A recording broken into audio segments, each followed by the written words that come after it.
Assalamualaikum warahmatullahi wabarakatuh, teman-teman semuanya. Selamat bertemu kembali di channel DC TV. Kali ini ada sejumlah media memberitakan bahwa MPR mencabut TAP MPR S33 per 1967 tentang pencabutan kekuasaan negara dari Presiden Soekarno. Diketahui yang dikeluarkan oleh Majelis Permusyawaratan Rakyat Sementara atau MPRS. Oke, seperti apa? Seperti biasa kita masih bersama Bang Parabelak Channel. Kita akan bahas tuntas. Semoga video ini bermanfaat. Selamat menyaksikan. Tahu nggak kalian, kalau TAP MPR nomor 33 tahun 1967 yang menyatakan bahwasanya Presiden Pertama Indonesia Soekarno saat itu punya andil di dalam melindungi dan juga membantu para pelaku G30 SPKI. Dan tahu kalian, TAP MPR tersebut sudah dicabut. Kapan dicabut? Beberapa hari yang lalu. Ya, oleh siapa? Oleh Majelis Permusyawaratan Rakyat Republik Indonesia. Tapi tahu kalian apa tanggapan dari kaum anak-anak banteng? Mereka katakan bahwasanya ini adalah cara Joko Widodo untuk mengambil hati kepada Megawati. Apa urusan Jokowi? Tanpa mengurangi rasa hormatku terhadap Bapak Insinyur Soekarno, apa urusan Jokowi? Ya, kalau memang ada andilnya presiden ya di dalam mencabut TAP MPR, kenapa tidak Megawati saja waktu tahun 2001 sampai 2004 menjabat ya? Kenapa tidak di situ saja dicabut? Ya kan? Kan itu kembali kepada MPR. Kalau MPR sudah membuat sebuah ketetapan, yang berhak mencabut ya juga MPR. Bukan presiden, salah kamar Bapak. Bapak Presiden. Kalian itu kalau nggak mau berterima kasih sama Joko Widodo, ya sudah, nggak masalah. Tapi paling tidak kalian berterima kasih kepada negara. Ya karena apa? Karena setelah penantian panjang 57 tahun, ya akhirnya ya TAP MPR ini sudah dicabut. Tapi walaupun bunyinya, gaungnya kedengaran sekarang, 2003 sebetulnya sudah ada ya penetapan bahwasanya Bapak Insinyur Soekarno itu tidak terlibat di dalam G30 SPKI. Dan tahun 2012 semakin dikonfirmasi ya pemberian gelar pahlawan kepada Bapak Insinyur Soekarno dan Muhammad Hatta. Ya, 2012 sampai sekarang 2024. Berarti ada jeda, ada rentang waktu sekitar 12 tahun ya. Sebetulnya kejadian baru-baru ini itu hanya mengkonfirmasi. Gitu dia ya, bahwasanya benar ya adanya bahwa nama Bapak Insinyur Soekarno itu sudah pulih 100% ya. Tapi aku tidak setuju ya dengan apa yang menjadi tanggapan anak-anak banteng mengenai bahwa ini adalah langkah politik. Ingat ya, tidak semua peristiwa negara ini dipolitisir, tidak ya. Jangan otak kalian itu terlalu jahat, otak kalian itu terlalu fisik, otak kalian itu terlalu dangkal ya, terlalu mencurigai apa yang dilakukan pemerintah. Ya, ini kan memang demi ya, ini demi apa namanya demi menghargai jasa pahlawan kita yaitu Bapak Insinyur Soekarno. Kami sendiri, aku sendiri pribadi ya, sebagai rakyat biasa yang gak ada apa-apanya ini, yang tidak terkenal ini, yang tidak ganteng ini ya, dari dulu sampai sekarang meyakini bahwasanya Bapak Soekarno tidak akan pernah mungkin melakukan pengkhianatan. Tidak mungkin. Karena apa? Secara logika dasar pun juga ya, ketika kita menciptakan sesuatu, apakah kita tujuan menciptakan sesuatu itu untuk kita hancurkan lagi? Itu bodoh. Begitu juga Bapak bangsa kita Soekarno ya, beserta dengan pemimpin-pemimpin bangsa ini pada zamannya ya, gak mungkin mereka membangun dengan susah payah, dengan jerih lelah, dengan darah, dengan air mata bangsa yang dicintai ini, lalu dengan gampangnya merusak dengan pengkhianatan G30 SPKI. Gak akan mungkin. Ya, itu dia. Makanya semenjak 2003 sebetulnya proses pemulihan itu 2002. sudah terjadi. Ya, jadi begini, ya. Aku kurang suka dengan ucapan dari Guntur Soekarno Putra ketika diberikan kesempatan untuk memberikan kata sambutan.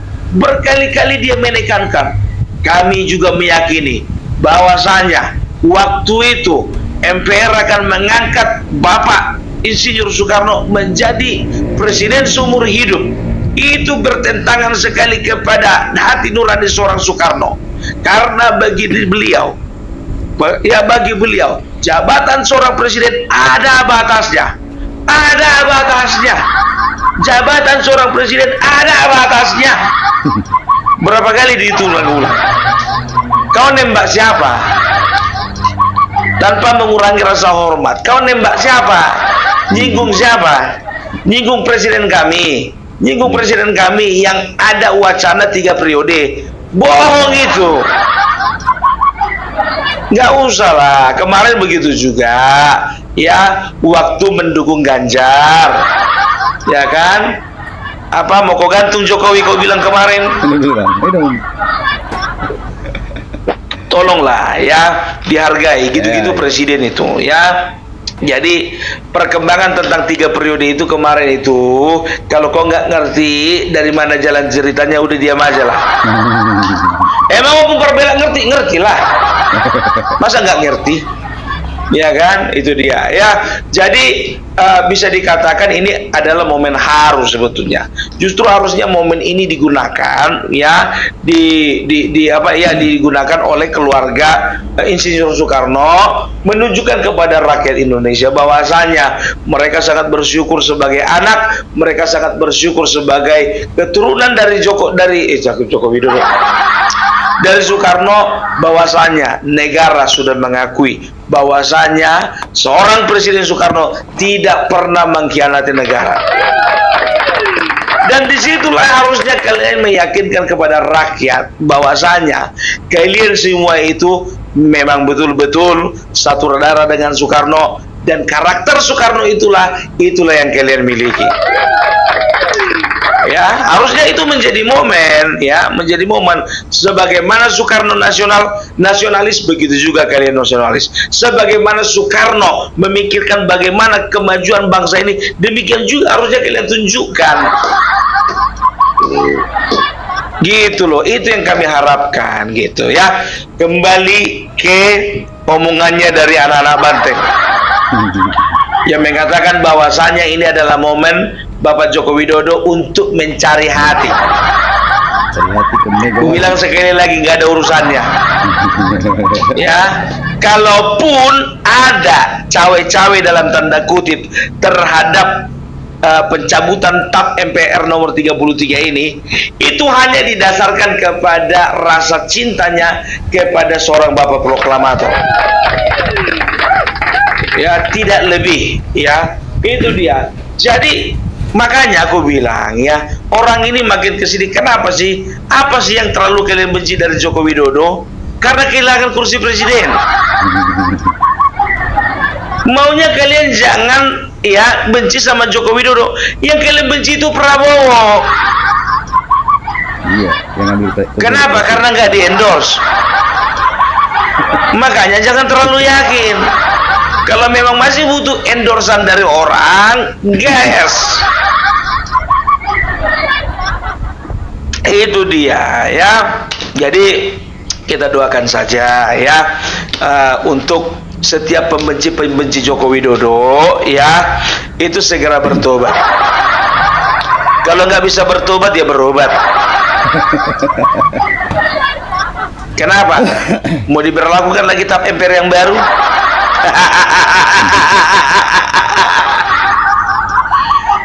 Aduh, udah nggak berterima kasih, bersyukur juga enggak, malah nuduh presiden awak ya enggak.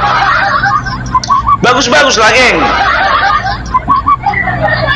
Ya, itu dia. Tapi ini bukannya bilang apa ya, memang betul-betul mengerikan ya. Sebagai seorang yang tidur sebagai seorang pengkhianat itu mengerikan. Ya, Karena beban itu, tahu nggak kalian, beban itu dibawa mati loh, betul ya. Kita bisa lihat bagaimana ya Soekarno membangun bangsa ini, ya harusnya begitu juga lah kita membangun bangsa ini.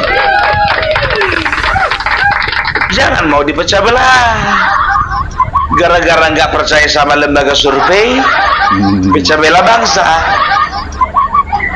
Gara-gara nggak percaya dengan keputusan MK, adu domba bangsa. Gara-gara nggak dicalonkan sama partai manapun, bikin partai sendiri. Apakah itu yang dinamakan hidup berbangsa?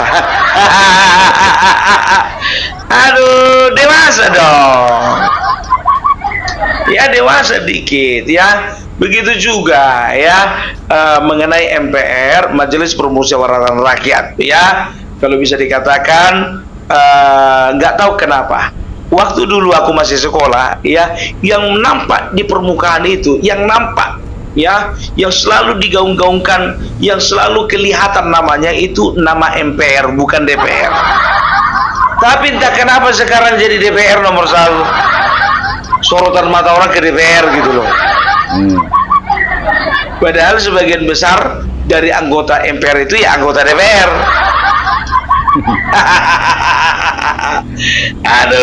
Aduh, sekarang begini, jujur saja lah ya, aku nggak tahu lah ya, apakah masih relevan ya pemisahan antara MPR dan DPR ya. MPR itu kan memang kan gabungan dari beberapa unsur, ada dari DPR, ada dari DPD, dan juga ada dari yang lainnya, kan begitu. Cobalah dievaluasi lagi lah ya. Sekarang kita bicara fungsinya lah dulu ya, kita bicara fungsinya ya. Kalau memang fungsinya itu nggak jauh-jauh dari DPR, udah satukan aja lah. Ya kan, kalau tonya sama-sama membuat undang-undang, satukan aja. Ya kan gitu ya. Tapi gimana pun juga kami berterima kasih kepada Bamsud,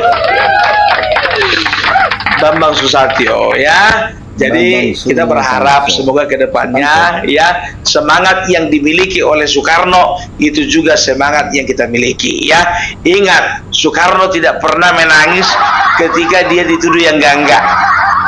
Soekarno tidak pernah menangis ketika sesuatu terjadi pada partainya. Ya, Soekarno nggak pernah fitnah sana fitnah sini ketika sesuatu terjadi pada dirinya. Gitu dia ya. Jadilah kita pemimpin seperti Soekarno. Oke? Sekarang begini ya. Kembali kita ke masalah masalah mencari hati, cari muka gitu. Emang ada untungnya Joko Widodo cari muka sama Megawati? Ada untungnya enggak? Sekarang posisinya Megawati yang harusnya cari hati sama Joko Widodo. Kita bisa lihat arah mata angin lah ya. Udah bisa kita lihat, udahlah ya. Tapi itu kan gimana pun juga mungkin saat ini yang namanya Megawati dan Joko Widodo itu gak bisa ketemu ya, karena memang sakit kali apa yang dirasakan dan dialami seorang Joko Widodo.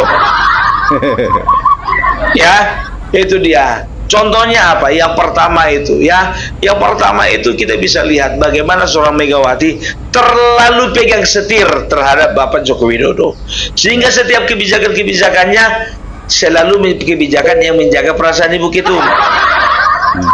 Yakinlah kalian. Terus bicara prioritas ya, berarti kalau sudah ada intervensi seperti itu ya, berarti dia itu harus meladeni ya dari partai yang mengusung dia, yaitu PDIP, yang selalu ingin diprioritaskan. Sembarangan kau bongkar belak, dari mana kau tahu?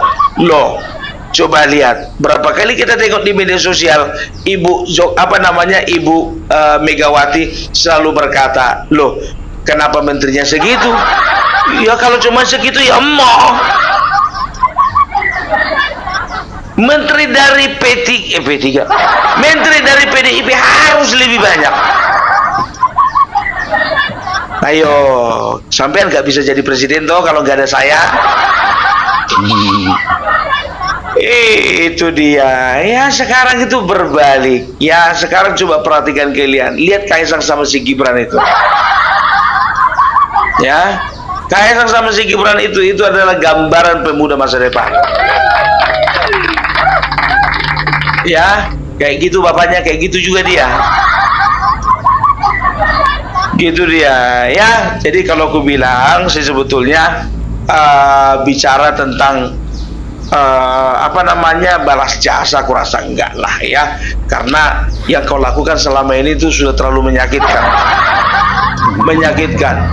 Bahkan berani kali kalian manggil dia Mulyono. Abagu ya bang, pecah lah kalian satu-satu.